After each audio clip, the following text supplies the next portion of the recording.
France Service du Pays de Luxeuil vous accompagne pour l'utilisation de votre chèque énergie.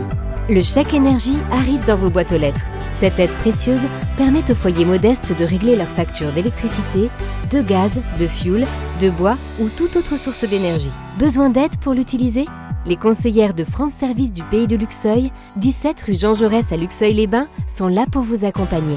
Accueil tous les matins de 9h à 13h et l'après-midi de 14h à 18h le lundi, puis jusqu'à 16h30 les mercredis, jeudis et vendredis. N'hésitez pas à venir les rencontrer. Comtoise Radio, l'actu dans les Vosges saunoises, Jean-Pierre Poinceau. Bonjour, et si on parlait diabète ensemble, un événement organisé par la CPTS de Luxeuil-Vosges saunoise, c'est lundi au presbytère de Luxeuil, une journée d'information sur le diabète. Coralie Brice de la CPTS de Luxeuil. Cette pathologie touche plus de 4 millions de Français, mais un Français sur deux ne s'est jamais fait dépister. Pour sensibiliser à cette maladie, vous pourrez participer à divers ateliers, notamment des séances d'activité physique adaptée, des ateliers de dépistage et d'information, de soins du pied, des conseils en nutrition et divers autres stands. Un événement qui s'adresse au plus grand nombre. Cette action s'adresse évidemment aux patients diabétiques, mais pas que, puisque le diabète est une pathologie de santé publique. L'action est donc ouverte à toutes les personnes intéressées ou sensibles à cette pathologie. C'est lundi au presbytère de Luxeuil de 9h à midi et de 13h30 à 16h30. Nouvel appel à mobilisation autour de la RN 19. Le collectif des riverains et usagers réagit après l'accident du 13 novembre à Pomois, où 2 voitures sont entrées en collision. Ce samedi à 10h, un rassemblement est prévu au rond-point d'Amblan. Objectif, sensibiliser les automobilistes et maintenir la pression pour obtenir la déviation des villages d'Amblan-et-Velotte, Genevreuil et Pomois. Le collectif sera accompagné de motards, d'agriculteurs et du comité de vigilance 70. Dans le même temps, le président du département annonce une avancée. Une convention technique sur le contournement devrait être signée d'ici la fin de l'année. À Plombières-les-Bains, le devenir des thermes continue d'inquiéter et d'espérer. La maire, Lydie Barbeau, vient de réunir les habitants pour faire le point sur une situation devenue très complexe depuis la reprise des établissements en 2011 par le groupe AVEC. Plusieurs liquidations se sont enchaînées depuis 2024 concernant les résidences, la compagnie thermale, puis le groupe AVEC lui-même.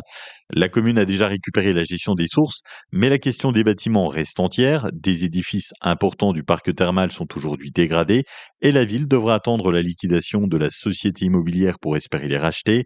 Avec l'État, la région et plusieurs organismes publics, Plombières a lancé des études pour évaluer l'état des lieux et imaginer un nouveau positionnement touristique et thermal.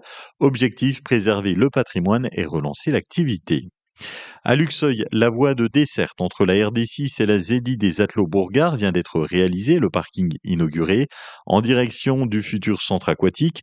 2 réalisations importantes pour Jacques Dehaye, président de la communauté de communes du Pays de Luxeuil. Ça n'a que des avantages. Tout d'abord, ça modifie complètement le paysage qu'il y a autour du futur centre aquatique. Donc il y a 2 objets principaux. C'est cette route de desserte qui va permettre de se rendre à la zone de Bourgard-Attelot en toute sécurité, tant pour les voitures légères que les poids lourds, voire super lourds, puisque les grumiers font un poids extrêmement important. Il ne faut pas oublier que jusqu'à encore aujourd'hui, ces camions passaient dans des zones habitables, parce que c'était complètement farfelu, quoi. La chose est faite, on a sécurisé en même temps la zone, et puis en plus, on en a profité aujourd'hui donc pour inaugurer le parking qui servira dans quelques semaines aux personnes qui voudront se rendre à notre centre aquatique. Donc voilà, c'est que du bonheur aujourd'hui.